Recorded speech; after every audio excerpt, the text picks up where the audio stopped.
Hello friends, मैं अपने YouTube channel smart आइको platform पे आपका स्वागत करता हूं। दोस्तों, आज हम लोगों की अगली टॉपिक होगी एंशिएंट हिस्ट्री में वैष्णव धर्म, जिसे बोलते हैं भागवत धर्म। बहुत इंपॉर्टेंट है, यहाँ से एग्जाम में बहुत ज़्यादा क्वेश्चन आते हैं।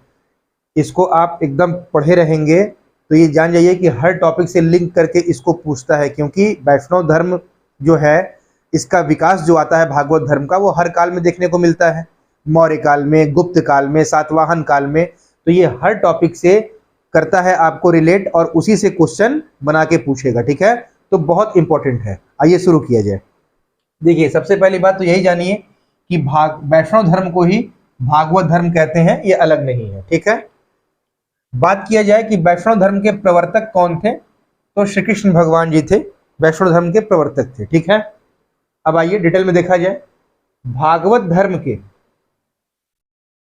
प्रवर्तक विष्णुवंशी या सात्वत वंशी कृष्ण थे, और कृष्ण के अनुयायी उन्हें भगवत, भगवत का अर्थ होता है पूज्य, तो कृष्ण के अनुयायी उन्हें भगवत कहते थे, इसीलिए इस धर्म का नाम हुआ भागवत धर्म। ठीक है, तो ध्यान रखिएगा कि भगवत का अर्थ पूज्य होता है, और भागवत धर्म के प्रवर्तक जो है कृष्ण जी, ये विष्णुवंशी या सात्वत वंशी हैं, और इनके अनुयायी इनको भगवत कहते थे, उसका अर्थ पूज्य होता है, इसी कारण इस धर्म का नाम भागवत धर्म हुआ। ठीक है, कृष्ण का उल्लेख दो रूपों में दिखाई देता है, देवकी पुत्र एवं गोपी कृष्ण के रूप में इनका उल्लेख मिलता है। ठीक है, अब बात किया जाए, कई बार ये क्वेश्चन पूछता है कि देवकी पुत्र और घोर अंगिरस का शिष्य ये किस उपनिषद में कहा गया है। श्री कृष्ण भगवान का उल्लेख ये सबसे पहली बार किस उपनिषद में आता है, तो छांदोग्य उपनिषद में। ठीक है, तो छांदोग्य उपनिषद में सर्वप्रथम पहली बार, सबसे पहली बार कृष्ण को देवकी पुत्र एवं घोर अंगिरस का शिष्य बताया गया है। ध्यान रखिएगा, इसको बहुत इंपॉर्टेंट है।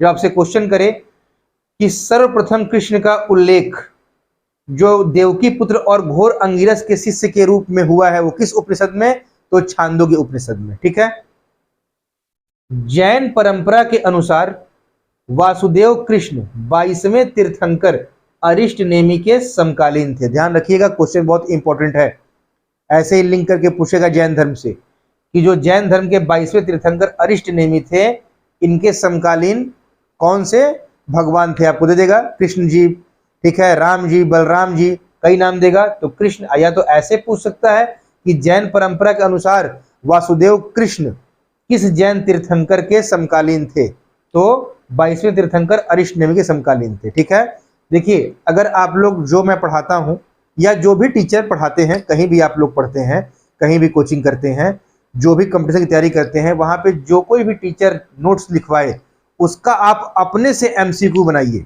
Multiple choice question. तो हर लाइन से जब अपने से आप क्वेश्चन बनाएंगे तो एक तो आपका तैयार होगा, और दूसरी बात कि कितने तरह से उस लाइन से क्वेश्चन बन सकते हैं, तो आप जब खुद बनाने लगेंगे तो आप एग्जाम में देखेंगे कि वहीं से क्वेश्चन आया मिलेगा आपको, तो आपको याद भी हो गया, और आप खुद अपनी प्रैक्टिस सेट भी क्वेश्चन बैंक का हल करने लगे अपने अनुसार बना के। ठीक है, आइए आगे बढ़ा जाए। देखिए, अगला क्या है। अब यहां से भी क्वेश्चन बहुत इंपॉर्टेंट है, पूछेगा कि विष्णु का सर्वप्रथम उल्लेख किस वेद में मिलता है, तो ऋग्वेद में मिलता है। ध्यान रखिएगा, बहुत इंपॉर्टेंट है कि विष्णु का सर्वप्रथम उल्लेख ऋग्वेद में, और ये ऋग्वेद में क्या, तो आकाश के देवता के रूप में इनका उल्लेख मिलता है, उसी रूप में ही जाने जाते थे। ठीक है, और शतपथ ब्राह्मण में कहा गया कि विष्णु जी आकाश, वायु और पृथ्वी, इनका तीनों में वास है। विष्णु जी का वास आकाश, वायु और पृथ्वी तीनों जगह वास इनका है। ये किसमें कहा गया है, तो शतपथ ब्राह्मण में। किसको, विष्णु जी को। ठीक है, अगला देखिए अब कि भागवत धर्म का विकास। ठीक है, आइए पढ़ा जाए। सबसे पहले अगर बात किया जाए भागवत धर्म के बारे में, तो भागवत धर्म का विकास मुख्य तौर पर पाणिनि के काल में अत्यधिक प्रचलित हुआ। ठीक है, इस समय उल्लेख मिलता है कि वासुदेव की पूजा करने वाले वासुदेवक कहलाते थे। ठीक, और मौर्य काल में भी भागवत धर्म प्रचलित था। ठीक है, मौर्य काल में आप जानते हैं कि मौर्य काल में मेगास्थनीज आया था। ठीक है, जिसको सेल्यूकस निकेटर ने चंद्रगुप्त मौर्य के राज दरबार में भेजा था। मेगास्थनीज ने अपने इंडिका में लिखा है कि सूरसेन, सूरसेन मतलब आज प्रेजेंट टाइम में जो मथुरा है, सूरसेन मथुरा के लोग हेराक्लिज, हेराक्लिज का मतलब होता है कृष्ण भगवान, हेराक्लिज कृष्ण जी का यूनानी रूपांतरण है, ठीक है। हेराक्लिज कृष्ण के उपासक थे। तो इस लाइन को ध्यान रखिएगा, बहुत इंपॉर्टेंट है कि मौर्य काल में भागवत धर्म प्रचलित था और मेगास्थनीज जो है वो अपनी पुस्तक इंडिका में लिखता है कि सूरसेन मतलब मथुरा के लोग हेराक्लिज कृष्ण के उपासक थे। याद रखिएगा, बहुत इंपॉर्टेंट है, ठीक है। ये क्वेश्चन पूछा भी है कि सूरसेन मथुरा के लोग किसके उपासक थे, तो याद रखिएगा हेराक्लिज, कृष्ण नहीं देगा, हेराक्लिज का मतलब ही कृष्ण भगवान का यूनानी रूपांतरण, ठीक है। मौर्योत्तर काल की बात किया जाए, मौर्य काल के बाद की, तो मौर्योत्तर काल में दूसरी शताब्दी ईसा पूर्व के विदिशा, जिसको बोलते हैं बेस नगर से प्राप्त एक अभिलेख से ज्ञात होता है, जानकारी मिलती है कि यवनदूत तक्षशिला निवासी हेलियोडोरस ने वासुदेव के सम्मान में विदिशा में गरुड़ ध्वज की स्थापना की थी और स्वयं को भागवत कहा था, ठीक है। तो समझ गए, यहां से क्वेश्चन बन सकता है कि कौन से अभिलेख, मतलब विदिशा बेस नगर अभिलेख से क्या ज्ञात होता है, तो हेलियोडोरस जो यवनदूत तक्षशिला निवासी था, उसने वासुदेव के सम्मान में विदिशा में ही गरुड़ ध्वज की स्थापना की और स्वयं को भागवत घोषित किया। ये क्वेश्चन पूछ सकता है, बहुत ही लाइन इंपॉर्टेंट है, यहां से क्वेश्चन बने भी हैं, ठीक है।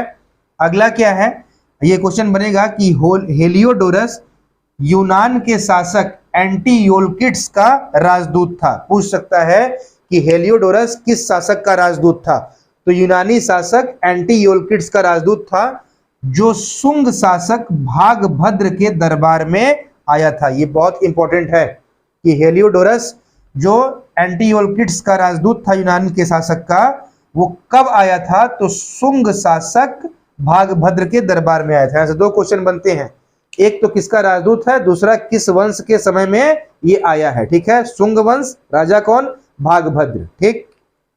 अगला देखिए, भागवत धर्म की जानकारी प्रथम शताब्दी ईसा पूर्व के नानाघाट अभिलेख से प्राप्त होती है और ये नानाघाट अभिलेख सातवाहन काल के समय का है, ठीक है। यहां से भी भागवत धर्म की जानकारी मिलती है और ये नानाघाट अभिलेख किसका था, तो सातवाहन शासक सातकर्णी प्रथम की पत्नी नागनिका का है, ये भी ध्यान रखिएगा, ठीक है। इसी नानाघाट अभिलेख में वासुदेव और संकर्षण बलराम, संकर्षण का मतलब बलराम जी हैं, इनकी पूजा करने का उल्लेख है, ठीक है। ध्यान रखिएगा, ये सब नाम भी बहुत आपको ध्यान रखना है कि संकर्षण कौन है, तो बलराम जी हैं। कई बार ये नहीं देगा, यही नाम दे देगा, ये कौन है इंडिकेट करिए, तो ये सब भी ध्यान रखना है, ठीक है। तो नानाघाट अभिलेख में वासुदेव और संकर्षण बलराम की पूजा करने का उल्लेख है, किसका है, तो सातकर्णी प्रथम की पत्नी नागनिका का। सातकर्णी प्रथम कौन है, सातवाहन शासक है, ठीक है।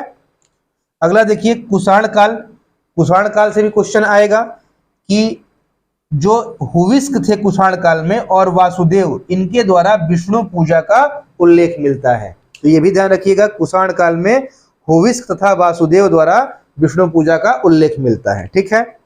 गुप्त काल की बात किया जाए तो यहाँ पे तो आप ध्यान रखिए कि बहुत इंपॉर्टेंट क्वेश्चन बनते हैं, क्योंकि यहीं पर वैष्णव धर्म अपने चरमोत्कर्ष पर था।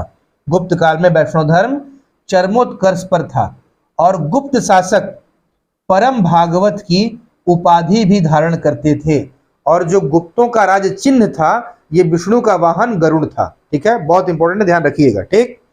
गुप्त काल में ही वराह मिहिर ने बृहत संहिता में भागवत धर्म का उल्लेख किया है। बृहत संहिता के रचयिता हैं वराह मिहिर जी और इन्होंने अपने बृहत संहिता में भागवत धर्म का उल्लेख गुप्त काल में ही किया है, ठीक है। ये सभी क्वेश्चन है, ठीक। स्कंद गुप्त के भीतरी अभिलेख में सारंगिन, सारंगिन का मतलब है, देखिए यहाँ पे क्वेश्चन कृष्ण भगवान का ही नाम है, ठीक है। स्कंद गुप्त के भीतरी अभिलेख में सारंगिन कृष्ण की पूजा के लिए कुछ गांवों के दान का उल्लेख मिलता है। तो आपसे यहाँ क्वेश्चन बन सकता है कि भीतरी अभिलेख किसका, स्कंद गुप्त का, ठीक है। पूछेगा कि सारंगिन जो कृष्ण जी हैं, उनकी पूजा के लिए कुछ गांवों के दान का उल्लेख ये कहां से मिलता है, इसकी जानकारी कहां से मिलती है, तो भीतरी अभिलेख से। ठीक है, ऐसे क्वेश्चन बनेंगे, ध्यान रखिएगा कि स्कंदगुप्त के भीतरी अभिलेख में सारंगीन कृष्ण की पूजा के लिए कुछ गांवों के दान का उल्लेख मिलता है। ठीक है, आइए आगे देखिए। जो गुप्त वंश के अगले शासक थे चंद्रगुप्त विक्रमादित्य, यही थे चंद्रगुप्त द्वितीय। इन्होंने विष्णु ध्वज की स्थापना करवाई थी। ठीक है, और इसका प्रमाण कहां से मिलता है? तो दिल्ली का मेहरौली स्तंभ लेख। ठीक है, चंद्रगुप्त विक्रमादित्य ने विष्णु ध्वज की स्थापना करवाई कहां पे? दिल्ली के मेहरौली स्तंभ लेख। ठीक है, ध्यान रखिएगा, बहुत इंपॉर्टेंट है। और ये लाइन बहुत इंपॉर्टेंट है, क्या कि गुप्त काल में ही देवगढ़ झांसी का प्रसिद्ध दशावतार मंदिर बनवाया गया, और गुप्त काल में जो विष्णु जी का वाराह अवतार था ये सबसे लोकप्रिय था। ठीक है, आगे देखा जाए कि दक्षिण भारत में वैष्णव धर्म का उल्लेख क्या मिलता है। ठीक है, देखिए दक्षिण भारत के जो वैष्णव संत थे उन्हें अलवार कहा गया है, बहुत इंपॉर्टेंट है। शैव संतों को नयनार कहा गया है और वैष्णव संतों को अलवार कहा गया है। ठीक है, क्वेश्चन तो यहीं से बन जाते हैं, वैष्णव संत अलवार, शैव संत नयनार। ठीक है, कहीं नायनार कहीं नयनार। ठीक, तो दक्षिण भारत के वैष्णव संतों को अलवार कहा गया है। इनकी संख्या 12 है। 12 में ये 12 है, इसलिए पढ़ ही लेंगे तो अच्छा ही रहेगा, कई बार पूछ देता है कौन से हैं कौन से नहीं है।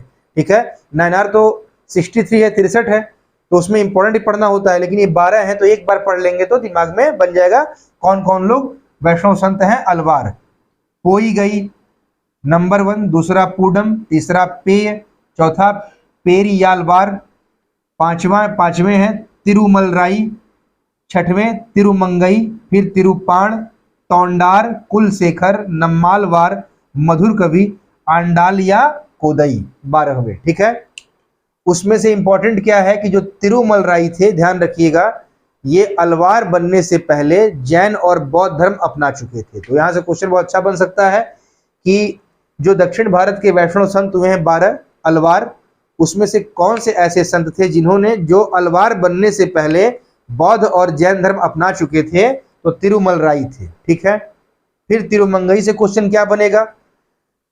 ऐसे कौन से अलवार वैष्णव संत हैं जो डाकू थे? तो तिरुमंगई पहले डाकू थे। ठीक है, कुलशेखर ये केरल के राजा थे, और सबसे इंपॉर्टेंट क्वेश्चन आंडाल से बनता है क्योंकि ये एकमात्र महिला अलवार है। ठीक है, तो क्वेश्चन पूछ सकता है एकमात्र महिला अलवार का नाम बताइए, आंडाल या कोदई। ठीक है, आगे देखिए वैष्णव धर्म के सिद्धांत। तो वैष्णव धर्म के सिद्धांत में अवतारवाद सबसे प्रमुख सिद्धांत है। ठीक है, और भी है, पांचरात्र भी है, वीर पूजा भी है, लेकिन अवतारवाद प्रमुख है वैष्णव धर्म के सिद्धांत में। ठीक है, क्या है अवतारवाद? तो विष्णु जी के 10 अवतार बताए गए हैं। ठीक है, पहला है मत्स्य अवतार मछली, दूसरा कुर्म अवतार कछुआ, तीसरा वाराह अवतार, फिर नृसिंह अवतार, वामन अवतार, परशुराम अवतार, रामावतार, कृष्णावतार या बलरामावतार। कृष्ण और बलराम को ऑब्लिक करके लिखे हैं, कहीं कृष्ण अवतार देता है कहीं बलराम अवतार देता है विष्णु जी के 10 अवतारों में। ठीक है, 9वां है बुद्ध जी का अवतार और 10वां है कल्कि अवतार। ठीक है, जो अभी होना है। कलयुग में ऐसी मान्यता है कि भगवान सफेद घोड़े पर सवार होके आएंगे। ठीक है, आइए अब आगे बढ़ते हैं। ठीक है, तो ये आप ध्यान रखिएगा, 10 अवतार, 10 अवतार में नाम बहुत इंपॉर्टेंट है और क्रम से याद रखिएगा, कई बार ये पूछ देता है। ठीक है, अगला है, आप सुने होंगे, बहुत इंपॉर्टेंट है, यहां से क्वेश्चन कई बार बने हैं कि नवधा भक्ति का संबंध किस धर्म से है? तो वैष्णव धर्म से। ठीक है, नवधा भक्ति, वैष्णव धर्म में नवधा भक्ति का विशेष महत्व है। ठीक है, तो ये आप ध्यान रखिएगा, इससे एक क्वेश्चन बनता है कि नवधा भक्ति किस धर्म से संबंधित है? वैष्णव धर्म से। ठीक है, और भक्ति की बात आई तो यहां से क्वेश्चन बनता है कि भक्ति का सर्वप्रथम उल्लेख किस उपनिषद में देखने को मिलता है? तो श्वेताश्वतर उपनिषद में भक्ति का सर्वप्रथम उल्लेख मिलता है। ठीक है, और जब पूछे कि भक्ति का सर्वप्रथम विस्तृत उल्लेख कहाँ मिलता है? तो भगवत गीता में भक्ति का सबसे पहले विस्तृत उल्लेख मिलता है। ठीक है, तो आज हम लोगों का ये वैष्णव धर्म भी कंप्लीट हुआ। इसको मन से पढ़िएगा तो यहाँ से जितने तरह क्वेश्चन बनेंगे आप देखिएगा बहुत आसानी से हल कर पाएंगे। ठीक है, क्योंकि हर टॉपिक की अपनी अलग महत्ता होती है। ठीक, जैसे पढ़ते हुए हम लोग कंप्लीट किए बौद्ध धर्म, फिर जैन धर्म, अब ये वैष्णव धर्म, तो वैष्णव धर्म से जितने क्वेश्चन बनेंगे वो मैंने इस वीडियो में पूरे आपके लिए कंप्लीट कर लिया है कि आपको देखिएगा 95% क्वेश्चन आप इसको पढ़ने के बाद एग्जाम में आसानी से हल कर पाएंगे। ठीक है, और इसके बाद हम फिर लाएंगे शैव धर्म और शाक्त धर्म। ठीक है दोस्तों, आप स्क्रीनशॉट लीजिए, फिर मिलते हैं हम जल्दी ही नेक्स्ट वीडियो में। Thank you so much.